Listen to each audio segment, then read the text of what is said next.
Hello, dreamers. So today I want to talk about why we as chosen ones attract narcissists. One of the subscribers asked that question, why we attract narcissists, and it's kind of simple yet kind of complex at the same time. It's somewhat of a paradox. So we attract narcissists simply because we are the opposite of who they are. We are more than likely empaths, meaning we are very compassionate, very loving, very uplifting, positive, encouraging type of people, right? So a narcissist see that as like easy prey, right?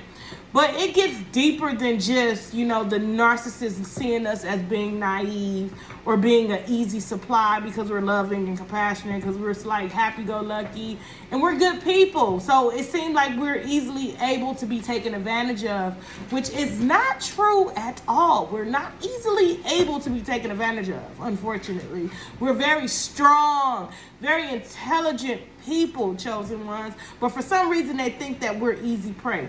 Simply because we don't wear our trauma on our shoulder, right? We're not walking around mean and wanting to portray something that we're not, right? So they look at that as being weak. They take our kindness for weakness. But it kind of gets a little bit deeper because in us, we do have some form of codependency issues when we're attracting these narcissists, meaning codependency to me is a nice way of saying enabling energy. Like we enable the narcissist. We make excuses for the narcissist. Oh, they're that way because they've been traumatized. They've been abused. They've been to prison. They never really had a good life. We make excuses for their behavior, allowing them to continue to do things to us. And our ability to continue to make excuses for them allows them to just come in and wreak havoc in our lives, right? If we see the red flags and see it for what it is, see the people for who they are, believe them the first time, we wouldn't be going through this repetitious cycle with a narcissist, right? I feel like for me, in my narcissistic relationships, I've realized that they took my kindness for weakness, for one. For two, being an empath, I'm very strong, I'm very loving, right? Which can sometimes be intimidating to the narcissist because they see us and they see goodness, something that they try and sometimes portray. What you have to realize is the narcissists are not really nice. They play nice. They put on this mask and this facade as if they're one way, but they're really not that way. Right? Underneath, they have some deep unresolved issues and they don't like themselves. That's why they have to create this false representation of who they are with their ego. Like, I'm better than everyone and you're not important. I'm the most important. Don't go against me. You better not challenge me because I'm the one that knows it all. I want you to bow down to me. They have this aura of superiority, right? Of entitlement. Right? And they see that in you, which is compassion, confidence. What they see in you is confidence, not arrogance. Confidence. And it's genuine. So they naturally want to take it. Right? So we attract these narcissists because we're empaths. We are enablers. We enable their negative behaviors. We just have to keep it real. We're continuously making excuses for them. The reason how I know we're making excuses for them because we continue to allow them in our lives, although they do us wrong. It's like they say, being a psychologist or being someone who studies psychology, you can never be mad at a person because guess what? You already understand where they're coming from. You already understand that they have trauma. You have the ability to empathize with other people. You empathize with them. Empathy is me being able to put my foot in their shoes and really feel where they're coming from and know that the reason they're acting this certain way is because of their trauma, right? But it's also making an excuse because if we're not setting boundaries and we're just allowing people to trample over us that are known for trampling over people, they're going to trample over us. They're going to continue to do it. It's like we give them leeway to trample over us. We give them leeway to just do us dirty. Because we're continuously making excuses for them. We're continuously enabling them. as empaths, as chosen ones. Because we have this understanding, like our empathy. We were born with this God-given empathy. Oh my goodness. It's a blessing and a curse. But we're given this God-given empathy, this sensitivity to be able to navigate this world, to be able to have compassion for those that have not been in the best of situations that may be terrible, but we see the good in everybody. We see the potential in everybody. We know that although they're bad, they still have a good trait. We hang on to that one little string of good hope that it could be the smallest, minute, you can't even, it's so micro, we hang on to it. Tell me you don't. You hang on to the most micro. Oh, they said hi to me this morning. You know what I mean? And it's like we have to stop doing that because it's only hurting us. In this cycle of narcissistic abuse, we're the only ones getting hurt. The narcissists, they thrive off of it. They feel good. They like knowing that they didn't freaking, kind of ruffled your feathers. It feeds them.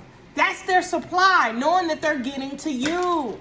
So we tend to attract these people because of our own issues, because of our own codependency issues, because our own issues with giving everybody the benefit of the doubt when sometimes we have to believe them the first time. Stop giving people the benefit of the doubt. If a person sit there and cuss you out for no reason, 9 out of 10 they gonna do it again. Especially if they did it for no reason. Sometimes you're not even doing nothing to these people and they attacking you. Why? Because you're allowing it. You're not setting your boundaries.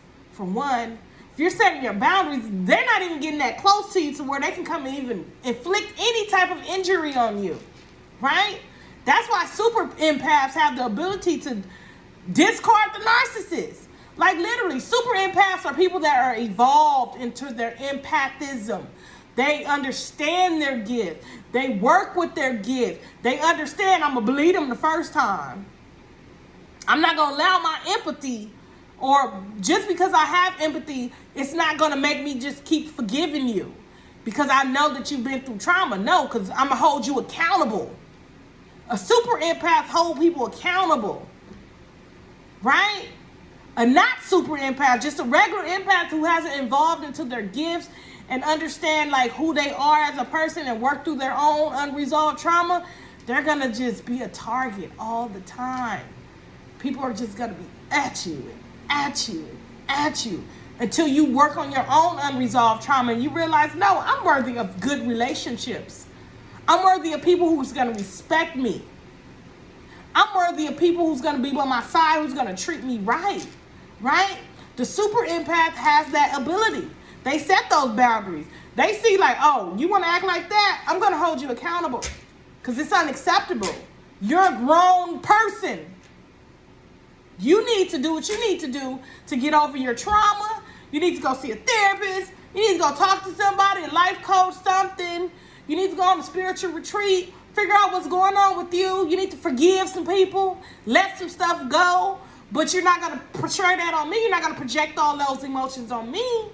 And that's why we as chosen ones or empaths, attract these type of narcissistic relationships. It's because it's something in us. We're not setting those boundaries. We're allowing these people to get really close to us, although we see the red flags. We see the red flags and we allow them to get into our energy field because you have to realize everything is spiritual. Everything is spiritual. So just allowing that person in your energy field without fully knowing who they are, fully knowing what they're capable of, right?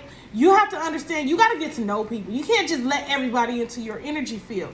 As empaths, we're so loving and compassionate. Oh, let's all be friends and be loving and happy. We can do this together. Not saying that all empaths are just happy-go-lucky because they're not, right? But at the same time, y'all friendly. We friendly. And it's okay. But we have to learn how to set boundaries, get to know people before we let them in our energy field. That way we're not continuously being hurt by their narcissistic abuse, right? We attract narcissists because we have our own unresolved issues. We lack boundaries. We attract narcissists because we're empathetic and we're able to see a person's potential, we continue to let people do things over and over and over and over again. We, as empaths, as chosen ones, have the ability to change it today if you want to.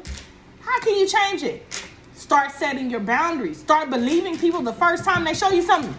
When a person show you who they are, believe them. That's who they are. They're not just acting like this just because. No, that's how they act. If I walk up to people and be like, oh, you ugly, you fat, you stupid. Right? Like, that's not nice. If you around somebody like that and they doing that to people, that's who they are. Believe them. They talking about and gossiping about everybody. Oh my goodness. That's who they are. Believe them. If everywhere they go, they got an attitude about this and that, and they want to fight everybody and want to be aggressive, that's who they are. Believe them. Believe them. Quit giving people the benefit of the doubt. There are good people out here in this world. You don't have to deal with the toxic individuals. Let them deal with each other. Let them deal with each other until they're ready to evolve and grow and level up and raise their vibration and their frequency. Right? We're not responsible for changing anyone as chosen ones. We're not responsible for changing nobody. We're responsible for changing ourselves. We're responsible for making sure that we're not continuously in this narcissistic abuse pattern, right? In this cycle of abuse. We have to change ourselves. We can't change the narcissist. So until next time, dreamers, dream.